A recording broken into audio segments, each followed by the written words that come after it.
Hell nah. I bet the top third is not in that third that would like to have him. Maybe that bottom third would like to have him because he'd probably be, and I don't know how much better he is than the bottom third. Hell, that's where he is. I'm looking at Baker, Pro Football Focus. That's Skip's Bible. In 2021, when Baker Mayfield threw from a clean pocket, he was ranked 22nd. Throws at or past the first down marker, he ranked 31st. Throws under pressure, he ranked 28th. Throws on third or fourth down, he ranked 29th. Could I interest you in that? Now, what top third of the team wants that? They want a healthy Baker Mayfield. Whoa. He been healthy. No, he hasn't. He needed surgery on a torn labrum in his shoulder, and he also fractured the same shoulder. All I know what I saw what my guy did once he got with Matthew Stafford. I saw what he did, was about to take over the Super Bowl until fate intervened and took him out. But not before he left an indelible mark on you. You remember what you saw. He looked like Odell. As the third receiver on the Rams? I don't care what he was. Was he the number one receiver? Did he look? Did he look like the number one? He benefited from playing opposite the best receiver by far in pro football. He looked better in the 2 months he was in L.A. than he looked in 3 years in Cleveland. Can I get a witness? Thank you very much, Skip Bayless. Look, stop with this toughness. Oh, he's as tough. Somebody had, if you did this, if you cut off a certain body part, he wouldn't even know. He wouldn't even bother him. Stop this. This is utterly ridiculous. Care nothing about no toughness. If you're an MMA fighter, I need you to be tough. Quarterbacks, I need you to be accurate. I need you to be smart. Is he accurate? Baker Mayfield completed 60% of his passes. He threw 17 touchdowns with 13 interceptions. Can I interest you in that? He was unproductive in 2021. He took his team to the playoffs. Give him that, Skip. I gave him that. Then he flopped in 2019. Had okay rookie season.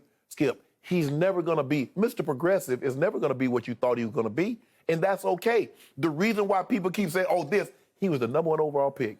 If Baker Mayfield was a second-round pick, if Baker Mayfield was the 21st, 25th pick, nobody would be saying anything. But when you're the number one pick, you're going to get chance and chance and chance again. You know what it is, Skip. You know. Come on. He's going to be a great pitchman. He's going to be doing stuff after it's all said and done. He's going to be there. Not if he winds up the way you say he's going to wind up. He's going to be there. As a big old bust. He won't be a pitchman. Yeah, he'll be a pitchman. Yeah. No. He's gonna be what Mayhem is to Allstate. You think he'll be that Mr. Mayhem? Yeah, he's gonna be Mayhem to Allstate. He's gonna be Mr. Progressive. He's gonna still be going to the Cleveland State. Well, he's gonna be on the outside because they're gonna lock the gates on him. Yeah. You done? I'm done. Your argument anti-Baker Mayfield is about to be done because he's about to be completely healthy, and you're about to be in big, big trouble, as often happens on this show, because this story by Tyler Dunne, who, remember, he did the original bombshell anti-Aaron Rodgers on Bleacher Report. Remember that story? In which he was the first to out Aaron as a diva, a locker room splitting diva. Remember this? And remember the quote, Aaron, don't you be the problem? Correct. Remember that one? Okay, that was all from Tyler Dunne. Well, this is the flip side of the Aaron Rodgers story, because this story is predicting nothing but, not goodness, but greatness for Baker Mayfield if he can get healthy and stay healthy, obviously, because he's not the biggest quarterback. And the feature quotes in this story come from one Scot McCloughan. And I don't know if you remember Scot McCloughan. I do, Washington. But Washington, before that, San Francisco, and he was a protege of the great Ron Wolf in Green Bay, who, to me, did your brother come up under Ron Wolf? Well, he came with, I think, if I'm not mistaken, I think he came with Mike. He came with Mike Holmgren. Okay. So, yeah, my brother was there. Okay, to me, Ron Wolf was the greatest GM, the greatest player picker I've ever Better than Gil?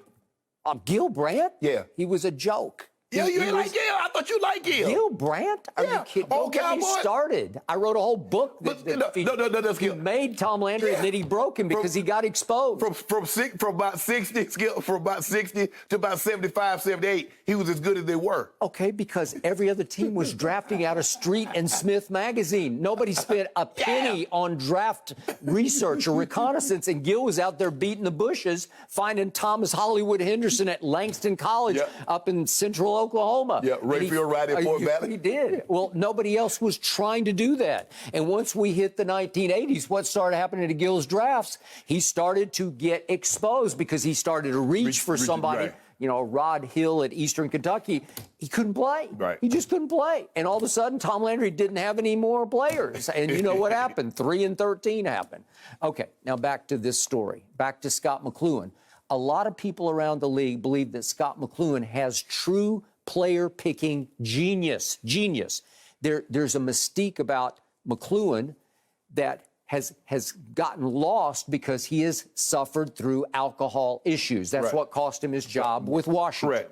But he's still an advisor, and he was an advisor to Dorsey and the Browns front office when they picked Baker. Right. So he helped research Baker ahead of that draft. Right. And he was the one who told another story, we've heard these before, about Baker would arrive in the locker room at the University of Oklahoma, and all of a sudden it would go completely quiet, and everybody started snapping their fingers because they knew the money man had arrived.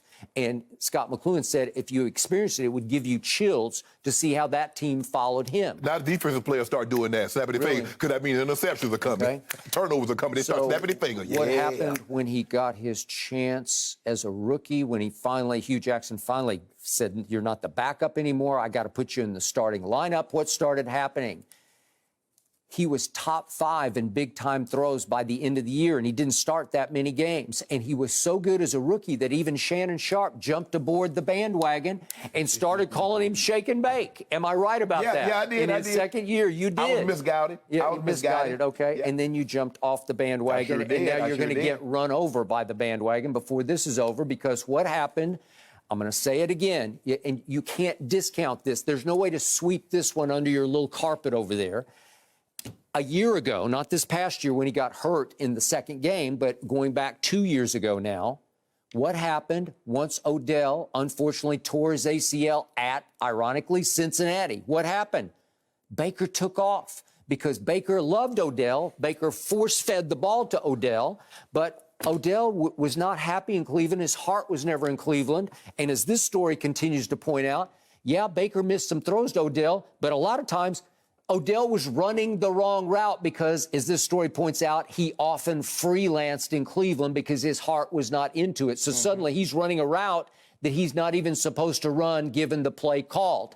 And it's hard to find him and hit him with an accurate pass when he's not even running the route that's called. I'm sorry, but that's the truth. And Baker took off after that game, and over the next 11 games, the last 11 games of that season, Baker goes 8-3 with 20 touchdown passes to 3 interceptions. They go to Pittsburgh against their arch rival, and Baker throws a party on Roethlisberger. Baker has a QBR in that game of 91, one of the highest of that whole playoff stretch for anybody through the what would that be, the 2021 playoffs. So my point is, over that 11-game stretch, your Bible, Pro Football Focus, ranked Baker's performance over 11 games 4th best in the whole National Football League. You can't tell me he can't play because he was healthy and there was no Odell factor, and it's because Baker loved Odell too much that he became Odell-centric. He's trying to force-feed him the ball as the number 1 receiver, and I still believe that Odell is better as the complementary receiver. Odell's the number 1. He showed that he could be a number 1. Well, how he couldn't even beat out Cooper Kupp. Who could have? Little Cooper Kupp. Who could have?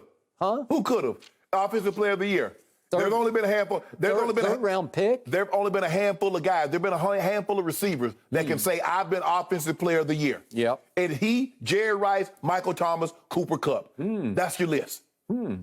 Wow, just some guy from, where was it, Eastern Washington? Really? Hold on. But GM Scot McCloughan also said in the article, I understand the criticism leveled against Baker.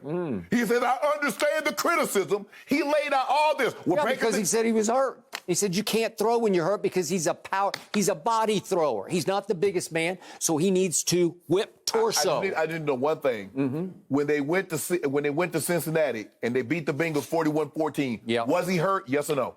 Yes, he was hurt. He sucked it up. Oh, now he won so back why did he suck it up the rest of the way? So now he plays good. He sucked it up. Yep. He plays like a goat. Oh, Lord.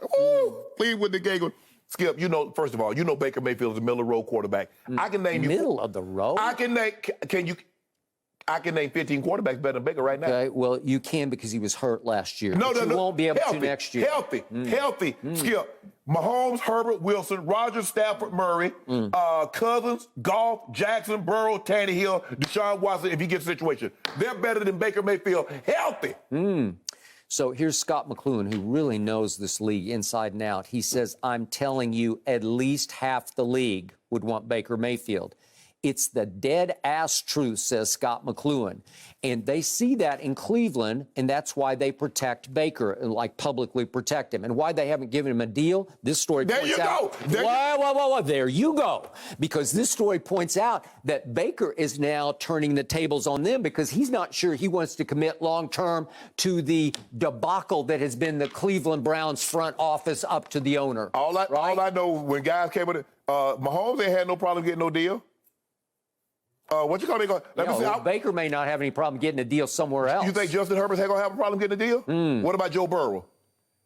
Kyler Murray? Kyler Murray in his third year. Baker Mayfield played the fourth year, going into the fifth year. They about to give Kyler Murray big paper after 3 years. And you don't like Kyler Murray. And they ain't got nothing to do with no like or dislike. All I'm saying is he better than Baker. Scot McCloughan, if you put Baker on the market right now, it's not even close. Every team that needs a quarterback, first in line for Baker. Number one on the board, guaranteed, said Scot McCloughan. Skip, let me ask you a question, Skip. Skip, let me ask you a question. When times get in natural disasters, what's the first thing to sell out? Water. So if I need a quarterback, you're damn right I'm going to be on the market and Baker's available. Just like if there's a natural disaster and I can get to the store and water's available, I'm grabbing water first. So he made it seem like, who needs a receiver? If Devontae Adams is available, I need a receiver. How many teams going to line up if Cooper Kupp's available? If I need a left tackle, so you're putting Baker in their category? No, I'm just saying, Skip, Skip, whatever I need and it's available, that's what I'm going to get first. Now that Odell is gone, that locker room loves Baker Mayfield. That locker room will run through brick walls. I couldn't tell. That's not what I heard. That's not what they said. They said they were looking at, even after Odell left, they said they were looking at Baker's side out like, Well, that's what I'm hearing. And I will leave you with this quote from Scot McCloughan. All these naysayers right now, That's me. He goes on to say, wait and see them in 2 or 3 years if he can stay healthy. They'll all be back on the bandwagon. Oh, what a great story. Comeback player of the year. All that, you know what? Where were you 2 or 3 years ago when you questioned if he'd even be the starter in 2022, Shannon Sharpe? That's directed right at you. You know, I told him, wait till you see me in 2 or 3 months. When I got these hips are right like 20 years old. Wait till you see me then. Then I'm going to say, where were you back when? My hips was hurting and I couldn't get around good. Stop this. He is what he is. He's a guy. He ain't going to be special. All right, guys, we got to leave that one there. Baker wrapped up this season with a 60% completion percentage, 17 touchdowns, and 13 picks. Bad. Thank you for watching. You can subscribe here to get the latest from the show, and be sure to check out more of the best clips from Undisputed, or go watch a few other segments from our other shows on FS1.